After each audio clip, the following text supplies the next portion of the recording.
The morning mist clung to Charleston harbor like a shroud, as if nature herself sensed the catastrophe about to unfold. Major Robert Anderson stood on the ramparts of Fort Sumter, his weathered hands gripping the cold stone as he gazed across the restless waters toward the hostile shore.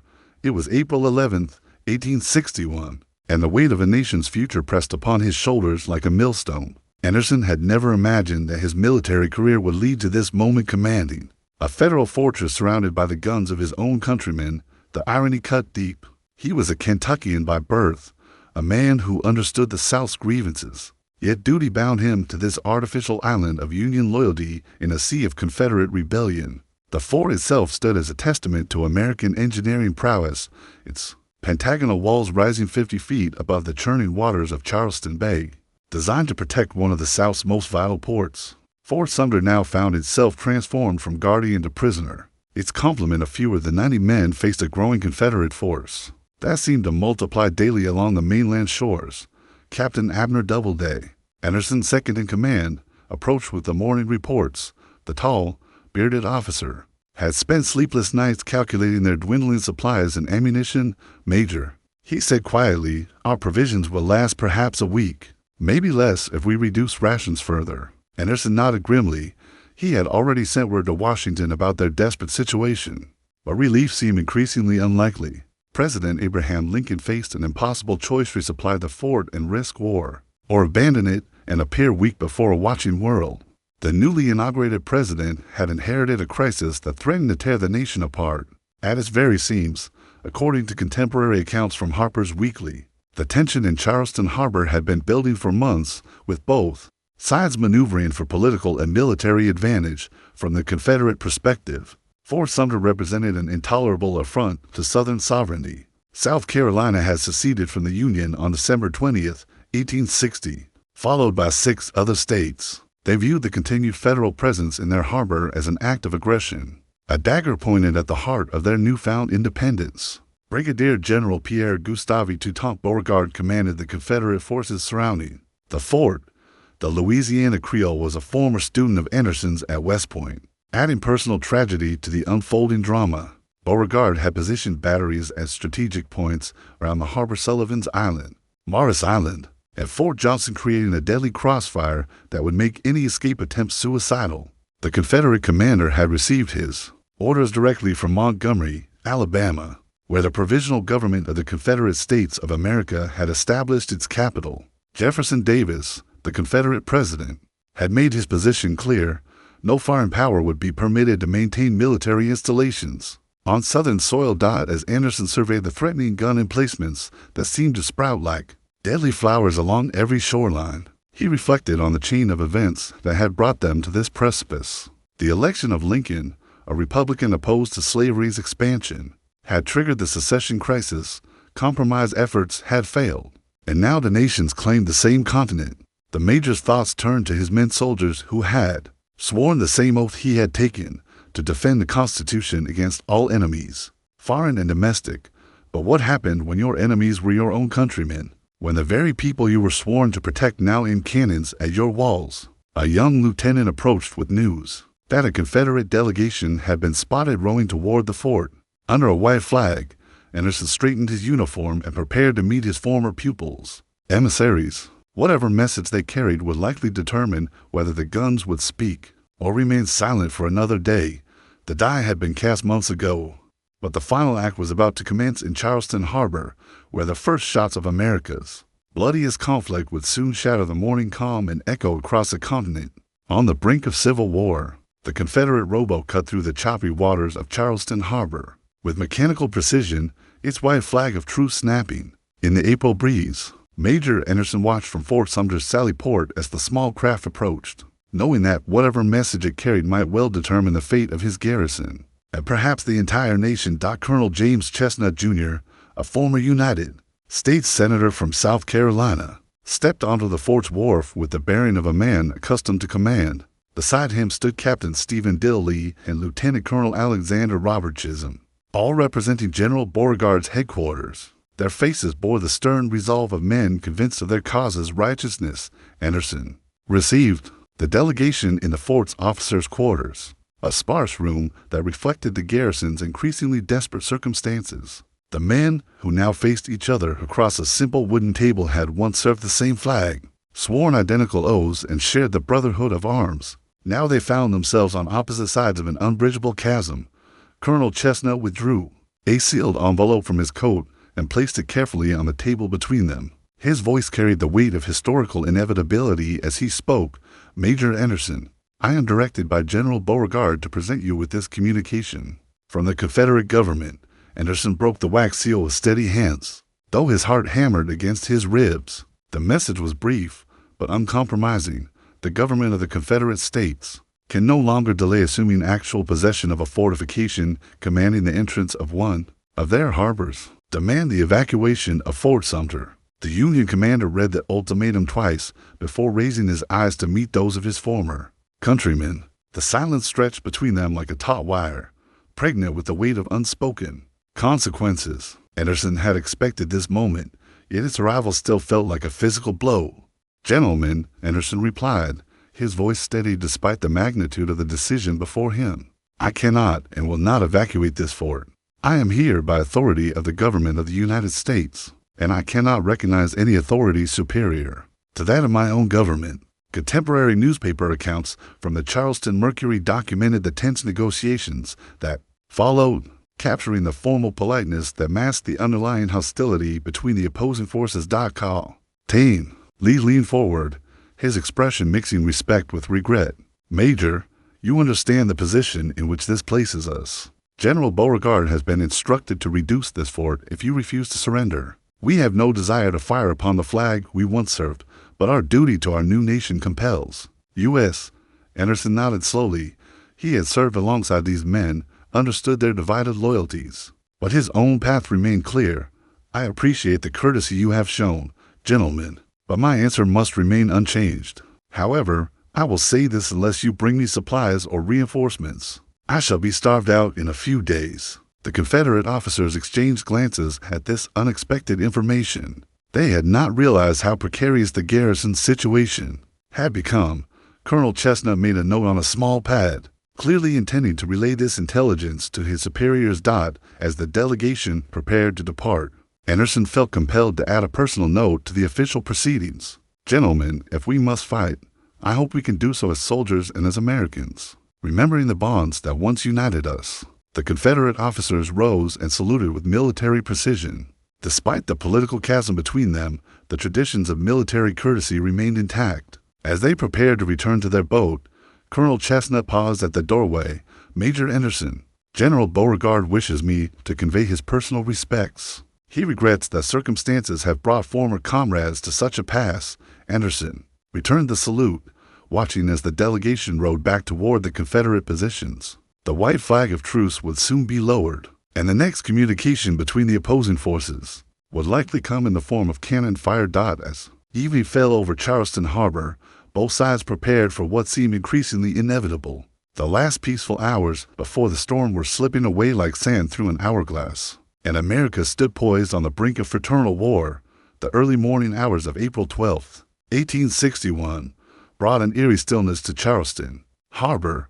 Major Anderson had spent the night reviewing his options, each more desperate than the last. His garrison's food supplies would last mere days, and no relief expedition appeared on the horizon. Yet surrendering Fort Sumter would hand the Confederates their first major victory, and potentially legitimize their rebellion in the eyes of foreign powers. Captain Doubleday found the major standing vigil on the ramparts, his weathered face reflecting the weight of command. "Sir," Doubleday reported quietly, "the men are at their posts. We've distributed what ammunition we have, though it won't last long in a sustained bombardment." Anderson surveyed the Confederate positions that now bristled with artillery. During the night, he had counted the muzzle flashes as the enemy guns were repositioned for maximum effect. Fort Moultrie on Sullivan's Island, the floating battery, the mortars on James Island, they formed a deadly ring of iron pointed directly at his small command. At 3:30 that morning, Colonel Chestnut returned under a flag of truce, accompanied by Captain Lee and Captain Theodore Talbot. Their faces bore the grim determination of men carrying an ultimate decision.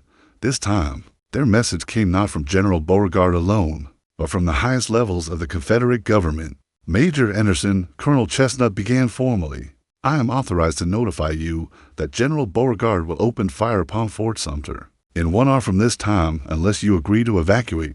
The Union commander studied the faces of the Confederate officers, seeing in their expressions both resolve and regret. These were professional soldiers following orders they wished they did not have to execute.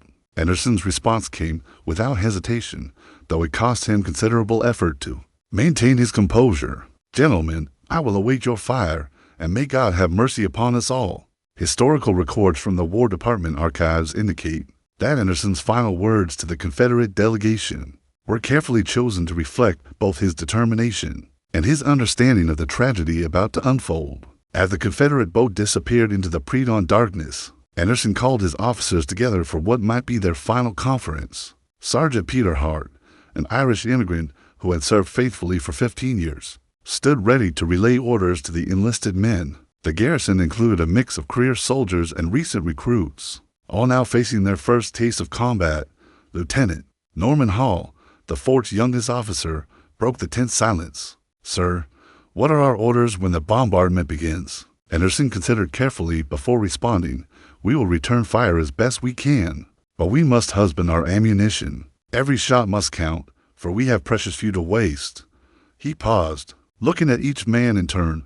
"Remember, gentlemen, we fight not for conquest, but for duty. History will judge whether we acted honorably in this hour." The major assigned specific responsibilities to each officer.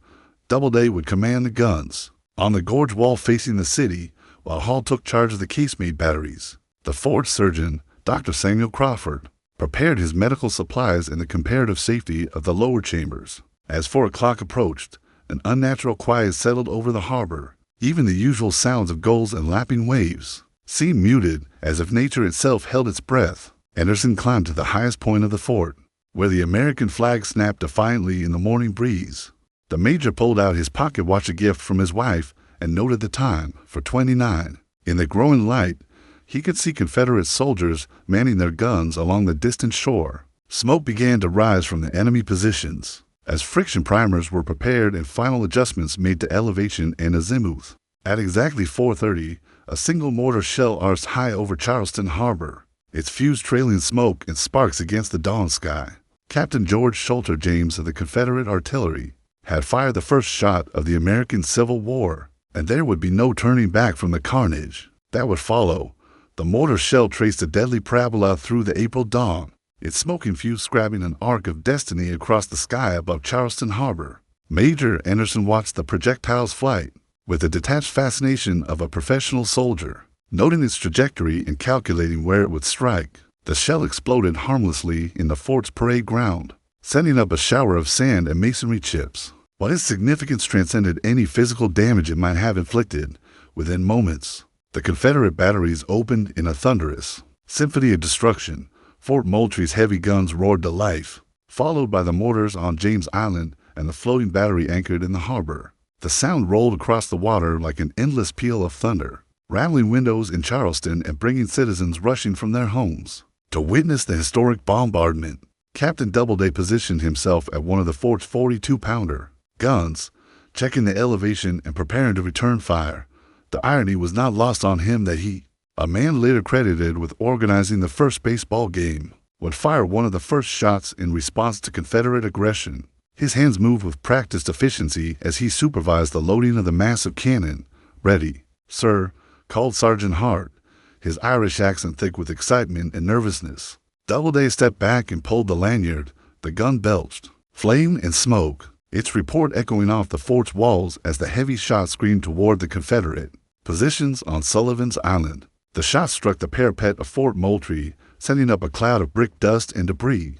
The bombardment quickly intensified as both sides found their range. Confederate shells began striking Fort Sumter with increasing accuracy, their explosions shaking the pentagonal fortress to its foundations. Hot-shot cannonballs heated red-hot in furnaces began setting fire to the fort's wooden structures, adding the smell of smoke to the acrid tang of gunpowder that filled the air. Lieutenant Hall commanded the lower battery, where the heavy guns were protected by the fort's thick walls. The casemate guns could fire through embrasures, but the narrow openings limited their field of fire and made precise aiming difficult. Still, Hall's gunners maintained a steady response. their shots striking Confederate positions with satisfying regularity, according to detailed accounts published in Frank Leslie's illustrated newspaper. The bombardment continued with remarkable intensity throughout the morning hours, with Confederate gunners firing approximately one shot every 2 minutes. Major Anderson moved constantly throughout the fort, encouraging his men in assessing damage. The Confederate fire was taking its toll. Several guns had been disabled. The officers' quarters were ablaze, and portions of the gorge wall had been badly damaged. Most critically, their ammunition was running dangerously low. Dr. Crawford tended to the wounded in his makeshift hospital, though remarkably, no one had been killed in the first hours of fighting. The fort's thick walls provided excellent protection, and the Confederate gunners seemed more interested in forcing surrender than inflicting maximum casualties from the ramparts. Anderson could see crowds gathering on the rooftops and wharves of Charleston to watch the spectacle. Ladies in their finest dresses waved handkerchiefs at the Confederate batteries, treating the bombardment like a grand entertainment. The major wondered if they understood that they were witnessing the birth of a war that would consume a generation. As the morning wore on, the situation inside Fort Sumter became increasingly desperate.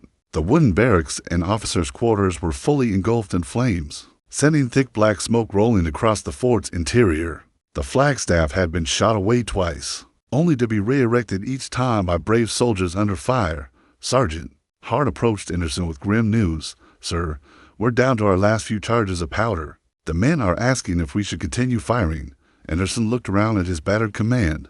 The American flag still flew defiantly above the smoking ruins, but reality could not be denied much longer. His small garrison had fought honorably against overwhelming odds, but they could not hold out indefinitely without supplies or reinforcements. The major's decision would determine not only the fate of his men, but potentially influence how the world viewed this opening act of America's great Civil War. By early afternoon of April 12th, Fort Sumter had been transformed into a smoking ruin. The Confederate bombardment had continued for over 10 hours, with more than 3,000 shells fired at the beleaguered fortress. Major Anderson surveyed the devastation from what remained of the parapet, his uniform torn and blackened with smoke, his face grim with the knowledge that further resistance was futile. The fort's wooden structures had been completely consumed by fire, leaving only the stone walls standing like the skeleton of some prehistoric beast. The intense heat had made the lower casements uninhabitable, forcing Anderson's men to crowd into the few remaining areas that offered both protection and breathable air. Several of the fort's guns had been dismounted by direct hits, and their ammunition was nearly exhausted. Sergeant Hart approached his commander with the last report Anderson wanted to hear. "Sir, we fired our final shot. The powder magazine is empty except for a small reserve we're keeping for emergency." Anderson nodded wearily. He had hoped against hope that relief ships would appear on the horizon, but the ocean remained stubbornly empty. President Lincoln's promised expedition had either been delayed or turned back, leaving the garrison to face their fate alone. Captain Doubleday joined them, his face streaked with powder burns and sweat. "Major, the men have performed magnificently, but they're asking what comes next. The heat is becoming unbearable, and we can't maintain our positions much longer."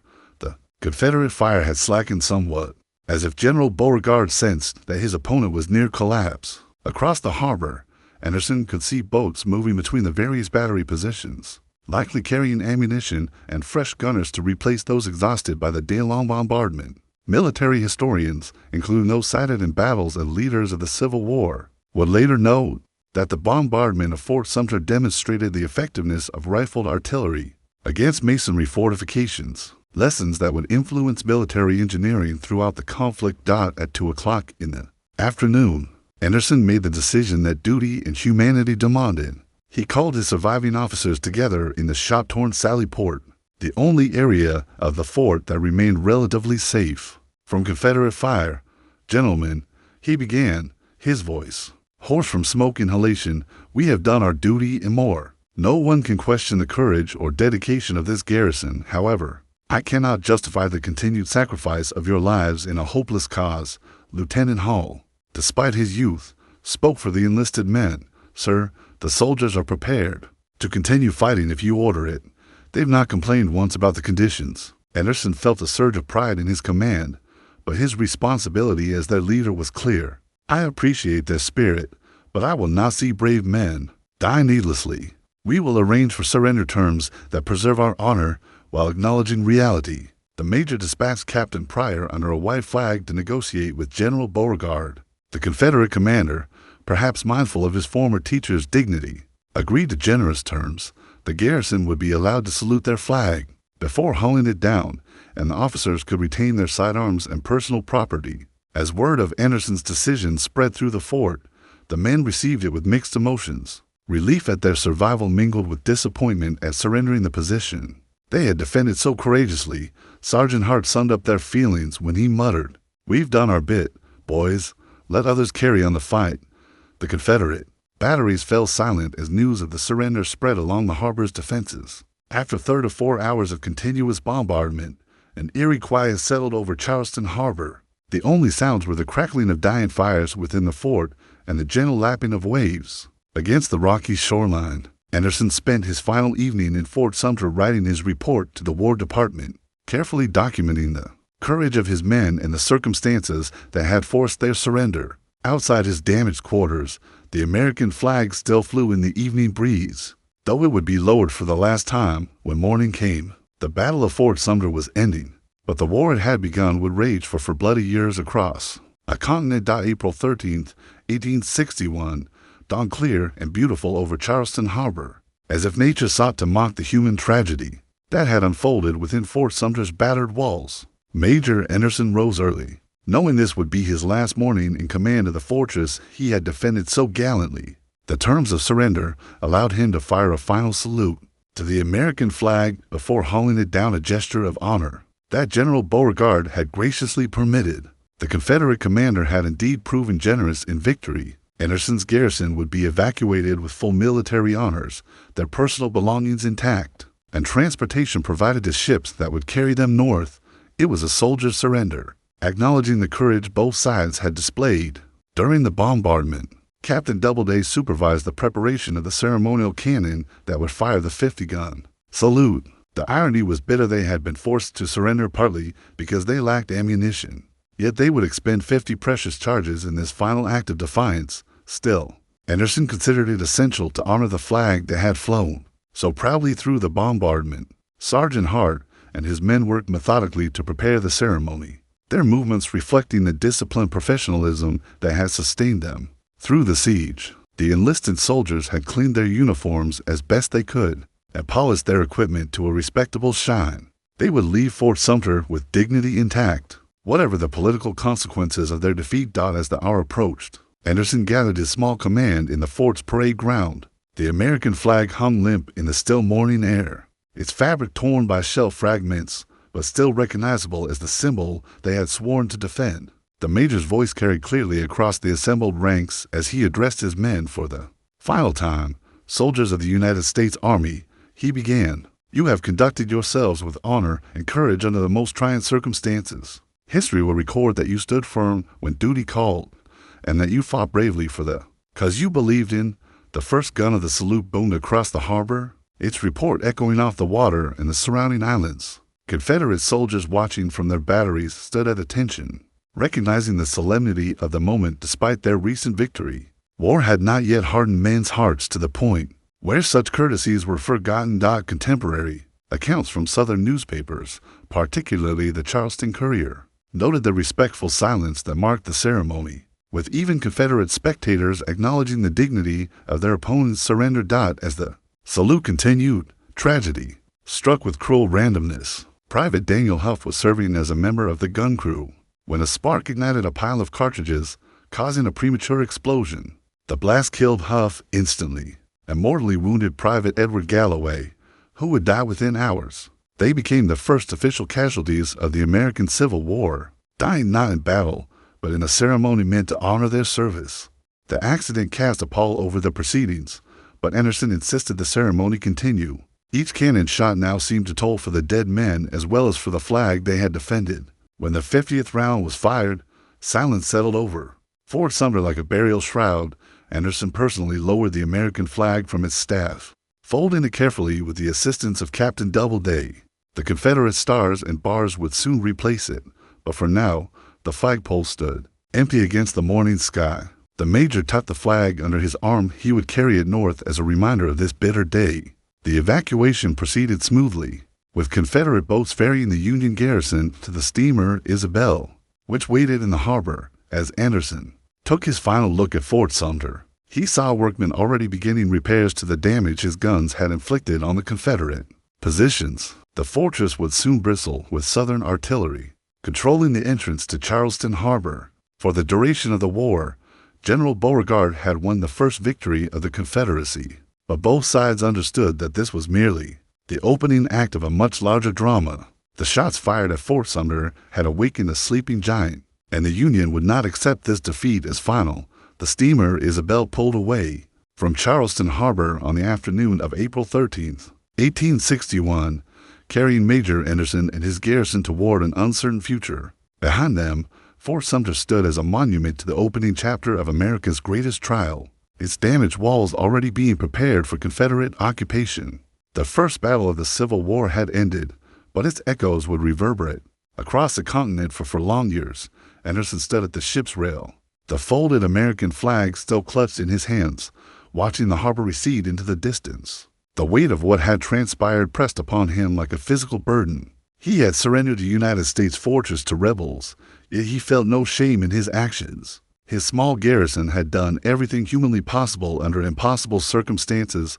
News of Fort Sumter's fall spread across the nation with telegraph speed, producing dramatically different reactions in North and South. In Charleston, church bells rang out in celebration, and citizens poured into the streets to cheer their victory. Ladies threw flowers from balconies, and Confederate flags appeared on every building. The South had fired upon the federal government and emerged triumphant. Surely this proved their cause was just and their independence inevitable. But in the North, the bombardment of Fort Sumter produced a far different response. The attack on the flag galvanized public opinion as no political speech or newspaper editorial could have done. President Lincoln's call for 75,000 volunteers was answered with unprecedented enthusiasm as young men rushed to enlist in defense of the Union. According to detailed reports published in the New York Tribune and other northern newspapers, recruitment offices were overwhelmed by volunteers in the days following Fort Sumter's surrender, demonstrating how the attack had unified Northern opinion behind the war effort.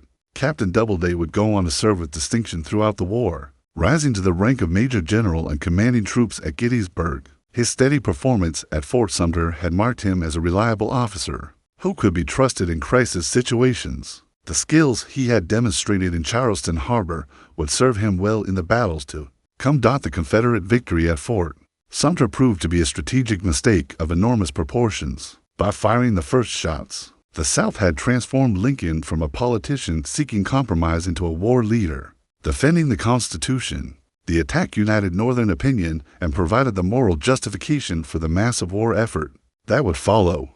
General Beauregard's tactical success became a strategic disaster for the Confederacy. His precisely executed bombardment had given the Union a powerful propaganda weapon and a rallying cry that was sustained for years of unprecedented sacrifice. Remember Fort Sumter would join Remember the Alamo in the pantheon of American battle cries. The fortress itself would remain in Confederate hands until February 17, 1865, when advancing Union forces finally reclaimed it.